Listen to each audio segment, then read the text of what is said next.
Well, congratulations. How are you feeling after that performance? Thank you. It was good. A very, all things considered, a very dominant victory. So obviously I would have liked to have gotten the finish, but dominant victory. I'm healthy. Anytime you get the victory and you're healthy, you got to be grateful. And I feel like I just had this talk with you recently because you just fought recently. Yeah. How are you able to get fights so fast when most fighters are complaining about looking for fights? I haven't said no yet, so I think that helps. I'm incredibly grateful. They keep me active, they keep me busy, they keep more than enough food on the table for my kids. So we just keep showing up and doing the best we can. What did you think when you saw your opponent weighing in yesterday? I thought that he had 1 foot out the door. I thought that, anyone could tell it was an act. He had weight to lose. His face, look, even if you're a heavy, you carry more body fat, you can't say you're sucked out and you're dying and your face is full. You know what I mean? Like, I've cut weight since I was literally 5 years old. So I know when someone's sucked out. I know the face of someone who just quit, you know what I mean? Who just said, fuck it. And, the UFC tried to help him all week, and he didn't take the help. So it's just a lack of discipline. And when I saw that, I was like, all right, he's got 1 foot at the door. I got to give him a reason to quit. And, I will give the kid credit. But after every round, he stood there and was like, I'm ready to fight. So I give the kid credit. He might be undisciplined, and that is not you better be spectacular if you're going to be undisciplined in this sport. But I'm not his coach. I'll give him credit and say that every round he came out ready to fight. There's obviously the big debate about weight cutting and punishment for missing weight. Yeah. What are your thoughts on it? Do you think that 20% was fair? Do you think there needs to be harsher punishment? I don't have the solutions, right? I don't know. I don't have the answers. I will speak from my experience, and my first 5 fights, one of my opponents made weight. In this sport, I've never missed weight in my entire life. The last time I missed weight was in middle school wrestling. I've never missed weight in my life. I'm disciplined. When I say I'm going to do something, I do it. I do it the right way. But I don't know. I don't give a shit, to be honest. They already knew the answer from me. They're like, do you want to take the fight? I was like, don't even ask me that. I don't care. What are you telling me? You're undisciplined? Yeah, I want to fight you now. I want to fight you now more than I did before. Yeah, I don't care. I grapple at heavyweight. I'll go up. I want fights at 205. The bigger guys fall. The bigger guys are softer and they fall.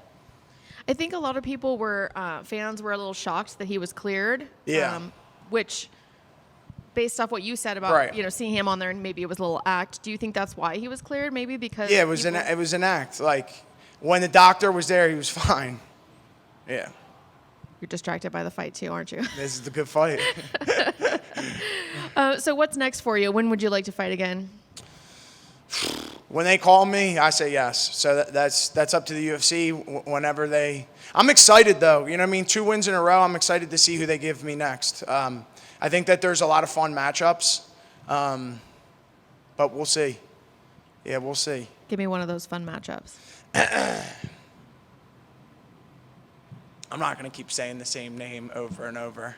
I don't know. I don't really have any names right now. I'm open to whatever. You know what I mean? There's a lot of matchups that aren't in the top 15, but there's some matchups in the top 15 that I like too. I think that there's a lot of okay, Alex Pereira. Give me Alex Pereira. There you go.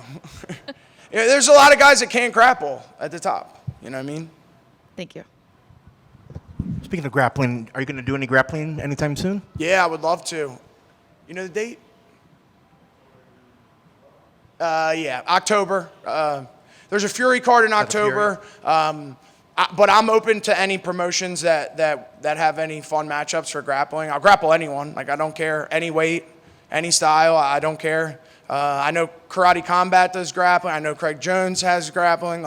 I'll do whatever. Call me. Did you watch his last promotion that he put on here in town? Not every match, but I did watch a few. I would have liked to take that Pat Downey spot.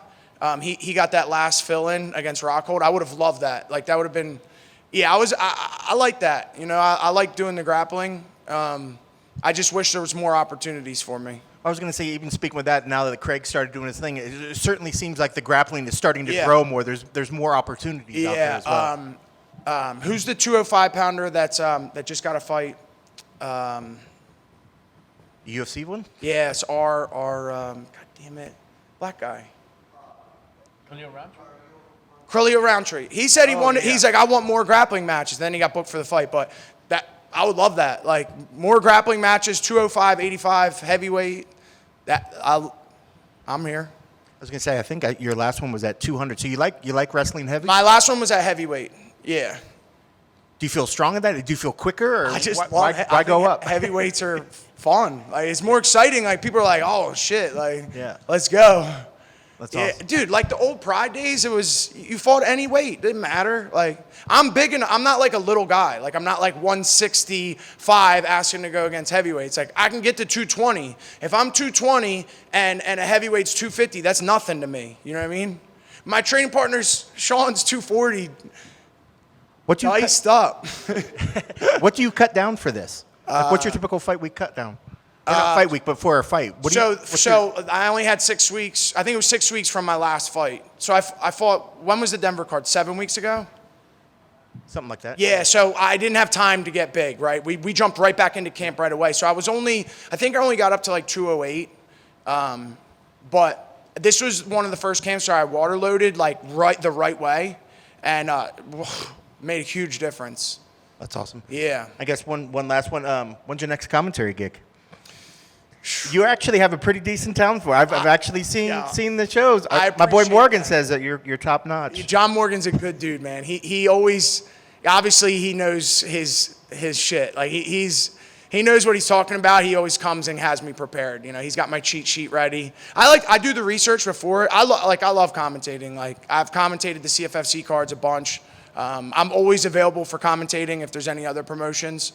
I'll do my homework. Like, I like it. You know what I mean? It's the front. I'm a fan of martial arts. Like, I'm a student of the game. I watch it. I love seeing these guys that are hungry and just like want to get in the UFC and, you know, they're ready to kill someone. They fight for $300. Like, I love that shit. Does that carry over to your fight, or do you just do the fight analysis for actual work gigs? Like, so for your fight, do you study your typical opponents, or is it when you're doing a commentary, then you tend to go back to tape and stuff? If there's one thing that I do well, that I do better than everyone else, it's I study film. Like, me and my coaches, Eddie Torres, Sean, John, we all sit down, we watch film. Like, that's what we do. I have the Henry Cejudo TV. The TV where you watch it, you can freeze it, you can circle it. Like, we break everything down. Like, we knew Superman punch, overhand right, check left hook, switch kick. Like, we watch film. Like, John Jones talks about it. Like, he's like, my team is the best team in the world at rematches because we watch film, we study shit. Like, a lot of these fighters, like, they're really tough, they're really great fighters, but like, they're not students. Like, my team, we watch, we're students. You know? That's awesome. Yeah. Congrats on the win. Thank you, brother.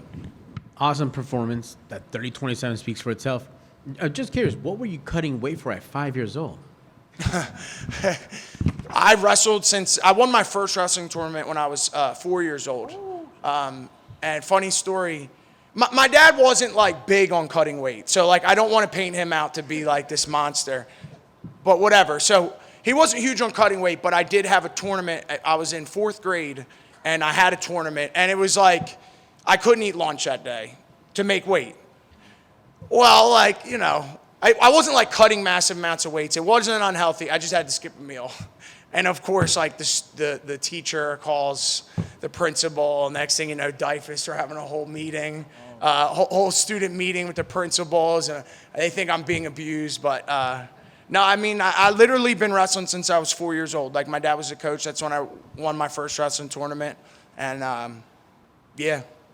That's awesome, man. You Yeah. were born into this. You just been Born. Yeah, my dad has a black belt in karate. He wrestled at Penn State, did some boxing. My dad was how I got into martial arts. My dad would watch the old kung fu movies. We'd watch old MMA. The first fight I ever watched was Jens Pulver, Uriah Faber, Miguel Torres. Like, I grew up watching it since I was a young age, from a young age. Yeah. That's awesome, man. Did you, out of curiosity, when Jacqueline came out, did you hear her come out to that Pride theme? Did you catch that at all?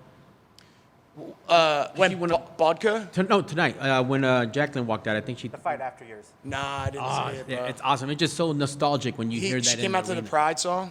Yeah. Wow. And last for me, that the new strategy that employed, is that going to be something new going forward that you're going to implement with the water, or it was just the one and done? No. Water loading has made the weight cut so much easier. Yeah. I think that, like I said, like, I have been cutting weight since I was young. But with that being said, like, the science behind it has evolved. Like, we are smarter about it. You know what I mean? Like, so as much as I can sit here and say, like, oh, I know what I'm doing, like, no, there's more, there's new techniques that can be greatly beneficial. So it's like, you know, I'm a black belt, but, like, I need to be a white belt, you know what I mean? And be more teachable. Like, that's humility, like, being teachable. Yes, sir. I've heard a couple of fighters say that same thing. Like, regardless of how many stripes you have and all the trophies on the wall and yada, yada, yada, to keep a white belt mentality. Keep a white belt, yeah. That's what's up. Look, I'm the strongest guy in the UFC, but I still need a strength and conditioning coach. You know what I mean? Yes, sir. Congrats on the win, my man. See you guys.